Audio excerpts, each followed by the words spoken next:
10 मार्च को जब नतीजे सामने आए तो सपा गठबंधन के लिए किसी झटके से कम नहीं थे, क्योंकि कुल मिलाकर सपा गठबंधन को 125 सीटें मिली। लेकिन इन सबसे इतर सपा ने इतिहास भी रचा है, क्योंकि 22 के रण में सियासी युद्ध के परिणाम में अखिलेश यादव ने 5 जिलों का ऐसा अभेद्य दुर्ग खड़ा कर दिया जिसे भेद पाना किसी भी दल के लिए मुमकिन नहीं हो पाया।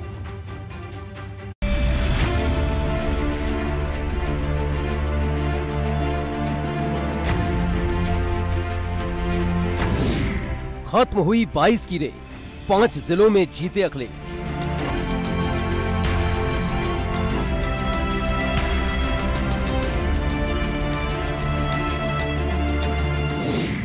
पांच जिले, 28 सीट, सपा गठबंधन की क्लीन स्वीप।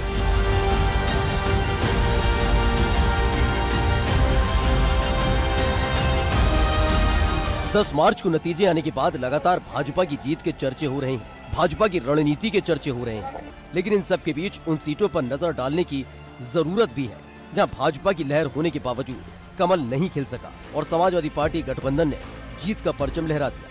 उत्तर प्रदेश की 403 सीटों के लिहाज से देखें तो 28 सीटें और अगर जिलों के हिसाब से आंकड़ा रखें तो कुल 5 जिले ऐसे रहे जो सपा का मजबूत गढ़ बनकर उभरे हैं और जिसने बड़े से बड़े सूरमा को चकित कर दिया।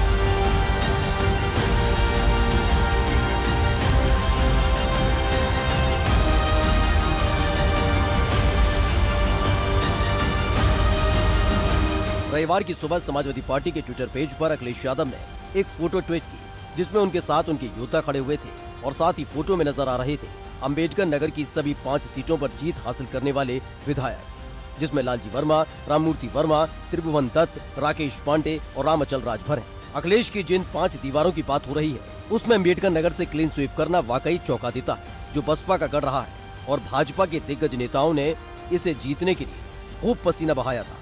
पीएम मोदी से लेकर सीएम योगी तक की रैली यहाँ हुई थी। यूपी के लोगों ने इन्हें 2014 में हराया, 17 में फिर से हराया, 19 में फिर एक बार हराया और अब 22 में भी गौर परिवारवादी फिर से हारेंगे। वही अखिलेश यादव की नजर भी इस जिले पर टिकी हुई थी और एक के बाद एक कई रैलियां अखिलेश यादव ने अंबेडकर नगर में की थी। अकबरपुर और कटेरी और अभी 2 विधानसभाओं का कार्यक्रम हो रहा है। मैं ये कह सकता हूं कि इस बार इस जिले में किसी का खाता नहीं खुलने वाला। बताओ 5 की 5 जीत रहे कि नहीं जीत रहे?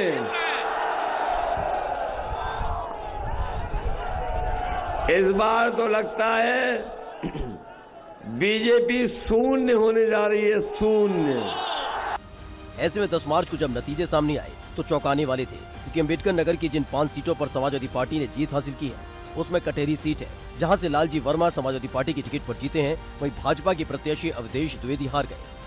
वहीं टांडा सीट से समाजवादी पार्टी के राममूर्ति वर्मा ने जीत दर्ज की और भाजपा की कपिल देव वर्मा को हराया।